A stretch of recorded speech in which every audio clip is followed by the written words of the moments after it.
Hi friends, ఇప్పుడు మన ఇంట్లో వాడే సిజర్స్ని ఏ విధంగా షార్ప్నెస్ చేయాలని చూపిస్తున్నానండి. ఇప్పుడు ఈ విధంగా మనకి సరిగా సిజర్స్ ఈ విధంగా మనకి కట్ అవ్వకుండా ఉన్నట్టయితే మనకి బయటికి వెళ్ళి చేయకుండా మనం పదును పెట్టుకోని అవసరం లేకుండా మనకి ఇంట్లో ₹1 కూడా ఖర్చు పెట్టకుండా మనం ఇంట్లో ఏ విధంగా షార్ప్నెస్ చేయాలనేది చూపిస్తున్నానండి. ఇప్పుడు మనకి చిన్నవి కట్ చేయడానికి నెక్ దగ్గర ఈ విధంగా కటింగ్ చేయడానికి ఉపయోగించి ఈ చిన్న సిజర్స్తోనే నేను షార్ప్నెస్ చేస్తున్నానండి. ఈ విధంగా ఇప్పుడు మనకి ఈ విధంగా ఓపెన్ చేసుకొని ఈ విధంగా షార్ప్నెస్ చేసుకున్నట్లయితే మనకి పదును ఎక్కడం అనేది మనకి ఈ సైడ్ కనిపిస్తుందండి.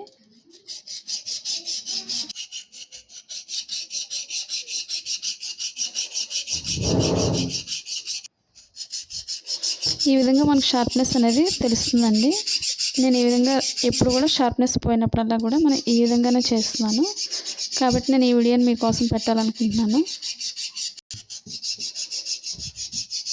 ఈ విధంగా మనకి షార్ప్నెస్ వచ్చే వరకు ఒక 2-3 టైమ్స్ ఈ విధంగా 3 మినిట్స్ ఈ విధంగా మనం చేసుకున్నట్లయితే షార్ప్నెస్ అనేసి మనకి కనిపిస్తుంది. ఈ విధంగా ఇప్పుడు రెండో వైపు కూడా అదే పద్ధతిలో మనం చేసుకోవాలి.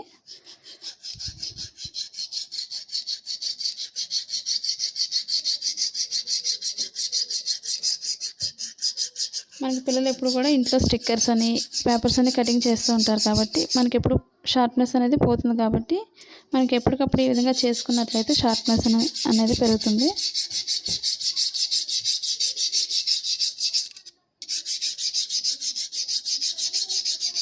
మనకి ₹1 కూడా ఖర్చు కాకుండా మనకి షార్ప్నెస్ అనేసి వస్తుంది. ఈ విధంగా ఒకసారి కటింగ్ అయ్యిందో లేదో చూసుకోవాలి. మనం ఒకసారి మనకు షార్ప్నెస్ వచ్చిందో లేదో మనకి కత్తిరి ఈ విధంగా గరుకుదనం వస్తుంది.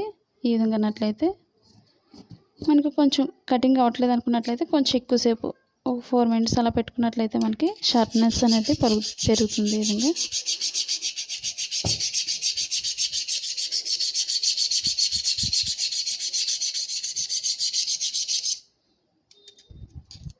ఈ విధంగా రెండు వైపులా కూడా ఈ విధంగా ఎక్కువసేపు అన్నట్లయితే ఒక 5 మినిట్స్ వరకు కొంచెం షార్ప్నెస్ అనేది ఎక్కువ అవుతుంది.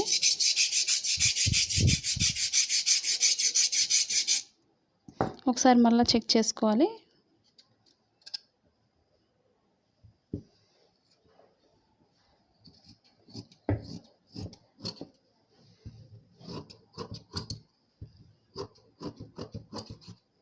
మన కటింగ్ అవ్వలేకపోతే మాత్రం ఎక్కువసేపు పెట్టుకోవాలి. కొంచెం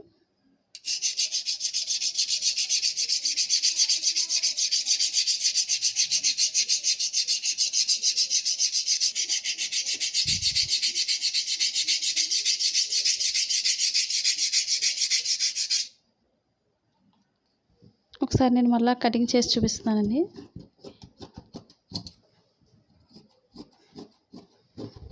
మనకి క్లాత్ సరిగా అవ్వకపోతే మాత్రం ఎక్కువసేపు అనుకోవాలి. ఈ విధంగా ఈ వీడియో మీకు నచ్చినట్లయితే లైక్ చేయండి, షేర్ చేయండి, సబ్స్క్రైబ్ చేయండి.